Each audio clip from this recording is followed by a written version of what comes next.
The Stormy Daniels story is taking some attention away from the Russia probe, but both of these legal messes keeping the president's lawyers busy. Former federal prosecutor will join us to take us through them both. Then the Pennsylvania special election, sort of a good news, bad news scenario for Democrats. Their guy is the apparent winner in a deep red district, but Conor Lamb's candidacy is also exposing a rift in the party itself. And later, controversy with the first family of New York City. Mayor Bill de Blasio's wife works with her husband, but Shirlene McRae doesn't get paid. But taxpayers do pick up the tab for her travel and security detail. Is this a two-for-one deal or just a bad deal for the people of New York? Good evening and welcome to RFL. I'm Andrew Whitman in tonight for Richard French. And we begin with the Russia probe, headed up, of course, by Special Counsel Robert Mueller. Remember when Donald Trump said if investigators looked into his personal and business finances, that would be crossing a red line? Well, it looks like we've got a code red. The Mueller team has subpoenaed the Trump Organization, telling it to turn over documents, including ones that don't have anything to do with Russia. And that could be part of Mueller's focus on foreign money that could have helped finance the Trump campaign. Plus, the Wall Street Journal is reporting that Trump's lawyers trying to cut a deal that it would allow Mueller to interview the president, but only in exchange for ending the probe within a set time frame, perhaps within 60 days. For more on all that, as well as the president's stormy weather, we turn to Roland Riopelle. Roland is a former federal prosecutor and our go-to guy on all things with the Russia probe. Good evening, Roland. Good evening, Andrew. Good to be with you. Nice to have you here. Let's start with Russia and the subpoena. First on the content. Is Mueller looking for specific points of leverage that Russia might have had on Trump, or is it just trolling for improprieties? What's behind this? Well, you know, Andrew, it's interesting to contemplate the timing of this subpoena. This subpoena comes fast on the heels of a couple of new witnesses being interviewed by Mr. Mueller, Mr. Gates and Mr. Trump's former personal aide, his scheduler, that woman that just resigned for him. And you wonder if evidence provided by them is what prompted the issuance of this subpoena. It's a strange subpoena to be issued at the end of the inquiry, and it may be that Mueller feels that this is the time to issue this subpoena because he's now built up such a head of steam and has so much sort of sweat equity in the case. He's shown that there are indictments, there are guilty pleas, there's a lot going on, that Trump can't possibly fire him for issuing this subpoena now. I think that's part of the explanation. It also begs the question, Roland, why the subpoena? Why not just ask for documents, which he's done in other cases? Any insight as to why he would go to the subpoena? I think that probably some of the motivation for this subpoena, Andrew, is to see if Trump will actually respond to it fully and appropriately. I suspect that a lot of the documentation and a lot of the facts that Mr. Mueller is looking for, he already has from places like Deutsche Bank. And he is serving a subpoena to find out if Trump will actually respond fully to it. He may find that Trump withholds documents or hides documents or may have destroyed documents. He may have information to that effect. And so he is serving a subpoena so that if Trump does not fully respond to lawful process, he will be in a position to charge that as an additional obstruction of justice. Now, we mentioned that Trump had issued a red line edict saying anything into my personal or business finances would be crossing that red line. Does Bob Mueller care at all about Donald Trump's red line? I think not. Mr. Mueller is going to follow the facts wherever they lead. He's going to do what he has to do to tell the entire story to the American people. And Mr. Trump can draw one red line after another.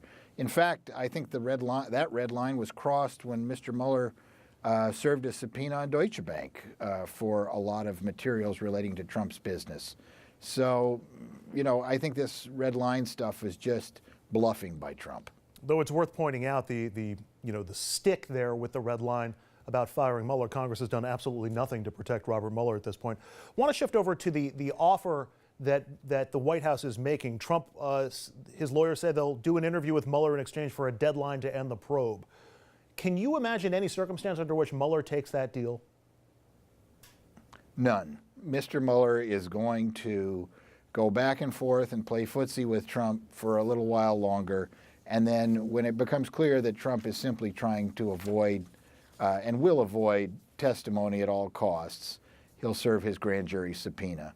I think that's absurd. Mr. Mueller there's no leverage on Mr. Mueller to accept a limitation like that, and he would never do it. And Roland, before we shift over to Stormy Daniels, is there anything else involved in the Russia front that you're watching that you think viewers should know about? I think we should watch to see what the next subpoena is. I think there are likely to be charges sometime soon. My sense is that we're somewhere at the bottom of the fifth or the top of the sixth inning of this game. There's still a lot to play out, but we're nearer the end now than we are at the beginning. And with Mr. Mueller, he keeps his cards so close to his vest, you just never know where the next charge is going to fall, what's going to happen next. We'll just have to wait and see for Mr. Mueller to reveal his next card. In terms of the timing, would Mueller be keeping an eye on the midterm elections coming in November? He wouldn't be looking to make moves to try to impact that. Certainly he would be cognizant of the midterms, but that wouldn't be a factor in his timeline, would it? I don't think so, except with respect to Mr. Trump's testimony, which would be the very last step in the case. I think that Mr. Mueller is continuing to engage in negotiations with Trump because he wants to time the court proceedings that will require Mr. Trump to testify, to require that testimony shortly after the midterm elections. I think Mr. Mueller does not want to wind up his investigation until after the midterm elections because he knows that it is only at that point that there is a chance of an impeachment of Mr. Trump by the House of Representatives. With the Republican majority in the House, there will be no impeachment at this point. All right, let's shift over to Stormy Daniels. I'm curious for your read on the case and what kind of risk she poses to Trump and where that risk comes from. Would it be in discovery if this thing goes to court? Yeah, I think there's a real danger to Mr. Trump in discovery. We know from the interview of her attorney, who seems to be very facile with the press and well able to sort of lay the bombs out there in his interview. We know from her attorney that there are 6 other women who have come forward to him and claimed sexual relations, payoffs, and threats from Trump. He's vetting those. He tells us he's vetting those carefully to make sure that they're credible. We also know, for example, that there was a lawsuit filed in the federal district court here in New York shortly before Mr. Trump was elected president, in which a woman claimed that Trump raped her when she was 13 and then threatened her. Those are both allegations contained in those court filings. That woman may come forward again. The physical threatening of these women is what makes this new, different, and even worse than what we've heard of Trump before.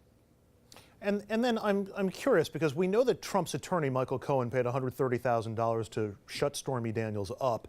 We also know that he wrote emails to her based on from the Trump Organization email account and that he's Trump's lawyer. It seems to me that that's got to be a campaign contribution. I mean, he's spending that money for the benefit of Trump's campaign 2 weeks before Election Day. Feels a little cut and dry to me, but I'm not an attorney. You are, Roland. What's your take? Yeah, I think it's very hard. It's going to be very hard for Michael Cohen to characterize this payment as anything other than a campaign contribution. And if it was a campaign contribution, then Trump is right in the middle of a John Edwards type situation where money is spent by his campaign on improper things, and that could itself be a crime. Now, another alternative, of course, is that Michael Cohen can claim this is just a gift to Trump because he loves Trump and wants to help him, but I doubt very much the gift tax on that $130,000 gift was paid. And if it was not, there is at least some inference of a tax crime as well. Finally, Roland, if you were Donald Trump's attorney, first of all, I would feel bad for you and say you're not getting paid enough. But if you were Donald Trump's attorney, what would be the bigger worry for you right now, Russia or Stormy Daniels? What's the bigger threat? I think the bigger threat long term is Russia. I think Stormy Daniels is a terrible publicity problem. I think she is a threat of some legal problems, but remember, John Edwards was acquitted of this type of legal problem. The Russia problem seems to me much larger, much broader, much deeper, and ultimately much more dangerous to Trump. Roland Riopelle, former federal prosecutor and our man on the Trump legal watch. Roland, as always, thanks very much. Have a great weekend. Thank you, Andrew. Pleasure to be with you. All right, up next here on RFL, we talk a lot about the rifts in the Republican Party between Trump's right-wing base and the establishment. Now the Democrats may have something of a civil war brewing, and just in time for them to gear up for the midterms. We're going to look at how this could all play out.